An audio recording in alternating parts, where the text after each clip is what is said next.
بسم الله الرحمن الرحيم الحمد لله رب العالمين والصلاة والسلام على سيدنا محمد رسول الله صلى الله عليه وسلم.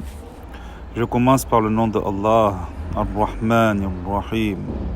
La louange est à Allah, le Seigneur des mondes, et que l'honneur et l'élévation en degrés, ainsi que la préservation de sa communauté de ce qu'il craint pour elle, soient accordées à notre maître Muhammad sallallahu alayhi wa sallam, le messager de Dieu.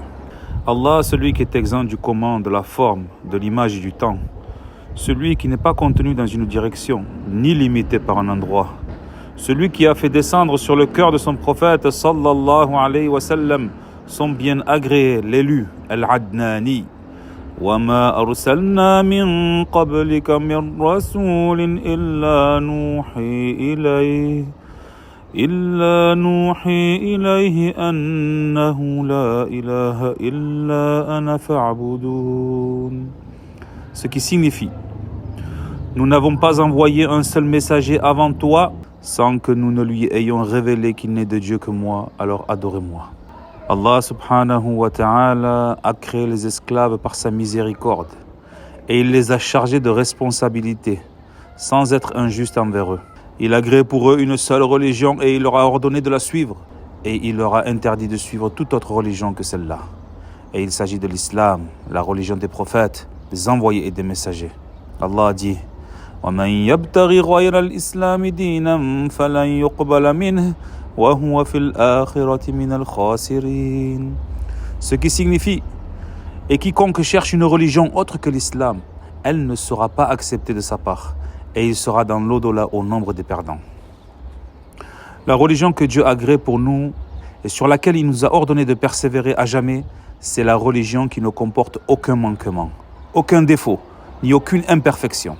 Il s'agit de la religion parfaite, complète, celle qui comporte ce qui est utile aux esclaves dans leur bas monde et dans l'au-delà. Esclaves de Dieu. Cette religion éminente, l'islam, c'est la religion de tous les prophètes. Et la croyance à laquelle elle appelle est la croyance à laquelle ont appelé tous les prophètes. C'est la croyance du tawhid, la croyance à l'unicité de Allah. Tous les prophètes ont dit il n'est de Dieu que Dieu. Tous sont appelés à l'adoration de Allah, lui seul, celui qui n'a pas d'associé. Celui qui a des attributs de perfection dignes de lui, qui est exempt de toute imperfection qui lui serait attribuée. Le messager de Dieu, sallallahu alayhi wa sallam, a dit dans un hadith rapporté par Malik, At-Tirmidhi et autres, أفضل ما قلت أنا والنبيون من قبلي لا إله إلا الله. Ce qui signifie, la meilleure parole que j'ai dite, moi et les prophètes avant moi, c'est il n'est de Dieu que Dieu. Et Allah Ta'ala dit قولوا آمنا بالله وما أنزل إلينا وما أنزل إلى إبراهيم وإسماعيل وإسحاق ويعقوب والأسباط وما أوتي موسى وعيسى وما أوتي النبيون من ربهم لا نفرق بين أحد منهم ونحن له مسلمون. Ce qui signifie, dites, nous croyons en Dieu et en ce qui nous a été révélé. Et en ce qui a été révélé à Ibrahim, à Ismaïl, à Ishaq, à Yaqub et aux Asbat. C'est ce que Moussa et Isa ont reçu et ceux que les prophètes ont reçus de la part de leur Seigneur. Nous ne faisons aucune distinction entre eux. Nous nous soumettons à lui. Par le passé, tous les humains étaient sur l'islam et l'adoration d'autres que Dieu et la mécréance sont arrivés après le prophète Idris alayhi salam. Dieu a envoyé notre prophète Nuh alayhi salam pour appeler les gens à l'adoration de Allah qui n'a pas d'associé. Allah a dit كان الناس أمة واحدة فبعث الله النبيين مبشرين ومنذرين وأنزل معهم الكتاب بالحق. Ce qui signifie, les gens étaient tous sur une seule et même religion. Quand ils se sont écartés, Dieu a envoyé des prophètes annonciateurs de bonnes nouvelles et avertisseurs d'un châtiment. Il a fait descendre avec eux le livre clarifiant la vérité. Dieu a envoyé des prophètes annonciateurs de bonnes nouvelles et avertisseurs d'un châtiment. Ils ont tous appelé la croyance à l'unicité du Créateur Tabaraka wa Ta'ala. Chers frères de foi, il est connu que le dernier des prophètes, c'est notre maître Muhammad alayhi salam. Allah l'a envoyé pour renouveler l'appel à l'islam Après qu'il n'y a plus eu de musulmans sur terre, il était soutenu par des miracles qui indiquent son statut de prophète. Certains sont entrés en islam, d'autres, des gens de l'égarement, ont renié son statut de prophète. Certains d'entre eux étaient auparavant des associateurs. Ils ont ainsi rajouté à leur mécréance de la mécréance. Donc tous les prophètes sont musulmans. Il n'est personne parmi eux qui ait appelé les gens à l'adoration d'autre que Allah. Moussa alayhi salam était musulman. Il croyait en l'unicité de Allah. Il a appelé au tawhid de Allah. Isa alayhi salam était musulman. Il croyait en l'unicité de Dieu. Il appelait à l'adoration de Dieu lui seul. Ainsi, ceux qui suivaient Moussa sont des musulmans moussaouis, c'est-à-dire de la communauté de Moussa. Ceux qui suivaient Isa sont des musulmans Isaouis, c'est-à-dire de la communauté de Isa. Ceux qui ont pour croyance que Isa est l'esclave de Allah et son messager.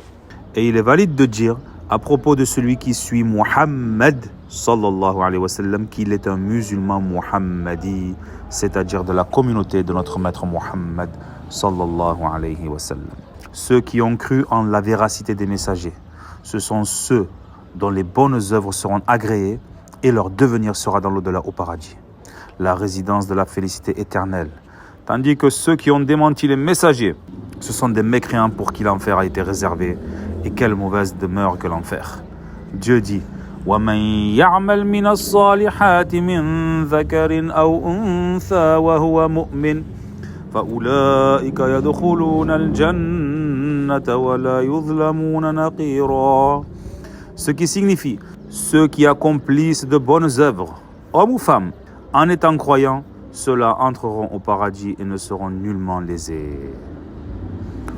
Celui qui profitera de ses bonnes œuvres, c'est le croyant. Le croyant, c'est lui qui entrera au paradis. De même, Allah dit وَمَنْ يَبْتَغِ غَيْرَ الْإِسْلَامِ دِينًا فَلَنْ يُقْبَلَ مِنْهُ وَهُوَ فِي الْآخِرَةِ مِنَ الْخَاسِرِينَ. Ce qui signifie et quiconque cherche une religion autre que l'islam, elle ne sera pas acceptée de sa part et il sera dans l'au-delà au nombre des perdants. Si une autre religion que l'islam était profitable à la personne, Dieu n'aurait pas dit وَمَنْ يَبْتَغِ غَيْرَ الْإِسْلَامِ دِينًا فَلَنْ يُقْبَلَ مِنْهُ وَهُوَ فِي الْآخِرَةِ مِنَ الْخَاسِرِينَ. Ce qui signifie et quiconque cherche une religion autre que l'islam, elle ne sera pas acceptée de sa part et il sera dans l'au-delà au nombre des perdants. Et Dieu n'aurait pas dit inna ad-dina inda Allah l'islam, ce qui signifie la religion que Dieu agrée c'est l'islam. Dieu n'aurait pas dit non plus inna Allah la'ana al-kafirina wa a'adda lahum sa'ira khalidina fiha abada la yajiduna waliyan wala nasira. Et il n'aurait pas dit non plus inna alladhina kafaru wa zalamu lam yakun illahu liyaghfira lahum wala liyahdiyahum tariqa illa tariqa jahannam khalidina fiha abada wa kana dhalika 'ala Allah yasira. Ce qui signifie certes ceux qui ont mécru et qui ont été injustes, Dieu ne leur pardonnera pas. Il ne les guidera pas vers une autre voie que la voie de l'enfer, où ils resteront éternellement, et ceci est facile pour Allah. Muslim rapporte que le messager de Dieu sallallahu alayhi wa sallam a dit à notre maître Omar, que Dieu l'agrée: Ya ibn al-Khattab, idhhab fanadi fi an-nas annahu la yadkhulu al-jannata illa al-mu'minun. Ce qui signifie: ô toi fils de Al-Khattab, va et annonce parmi les gens que n'entreront au paradis que les croyants. Omar a dit: je suis parti pour appeler les gens et je leur ai transmis: certes n'entreront au paradis que les croyants. Chers bien-aimés, pour l'agrément de Allah, pour ce qui est de la parole de Allah Ta'ala, Inna alladhina amanu walladhina hadu wal nasara was sabi'ina man amana billahi wal yawmil akhir wa amila salihan falahum ajruhum 'inda rabbihim wa la khawfun 'alayhim wa la hum yahzanun. Ce qui signifie, certes ceux qui ont cru, les Yahoud musulmans, les Nasara musulmans et les Sabi'in musulmans, qui ont cru en Dieu et au jour dernier, qui ont œuvré en bien, ils auront leur récompense selon le jugement de leur Seigneur. Ils n'auront pas à avoir de crainte et n'auront plus jamais de chagrin. Ceux qui sont visés ici dans cette ayah, ce sont ceux qui ont été croyants à leur époque et qui ont suivi le messager qui leur avait été envoyé. Ce verset parle des Yahoud, des Nasar et des Sabi'in avant l'envoi du prophète Muhammad sallallahu alayhi wa sallam, c'est-à-dire les Nasar musulmans qui ont suivi Isa alayhi salam et les Yahoud musulmans qui ont suivi Moussa alayhi salam. Par conséquent, tous ceux qui ont cru en leur prophète et lui ont obéi auront donc le paradis. Le principe islamique qui réunit tous les gens de l'islam, c'est l'adoration de Dieu lui seul. Ô mes frères musulmans, en ce qui concerne les fondements de la croyance en termes de croyance en Allah, en ses anges, au paradis, en l'enfer et ce qui est de cet ordre, il n'est pas de l'intérêt des esclaves que cela change, quelles que soient les époques. Tandis que les lois pratiques, elles ont différé. La sagesse impliquait qu'elles soient différentes en fonction des diverses époques. Il a été révélé à chaque messager envoyé dans une époque donnée d'abroger certains jugements qui étaient dans la loi du messager qui l'avait précédé. Et ce, par révélation de la part de Dieu, et non pas de sa propre initiative. Chers frères de foi, certaines personnes dans le cœur desquelles la foi ne s'est pas installée et qui n'ont aucune part dans l'islam, se donnent pour illusion qu'il y aurait des défauts dans cette religion et qu'elle n'engloberait pas le parfait intérêt des esclaves. Alors que Dieu dit « Al-yawma akmaltu lakum dinakum » ce qui signifie « Aujourd'hui, j'ai parchevé les règles de la religion que vous devez suivre ». Et ce verset a été révélé durant le pèlerinage de l'adieu, 2 mois et un peu plus avant le décès du messager de Allah sallallahu alayhi wa sallam. Wallahu ta'ala a'lam wa ahkam.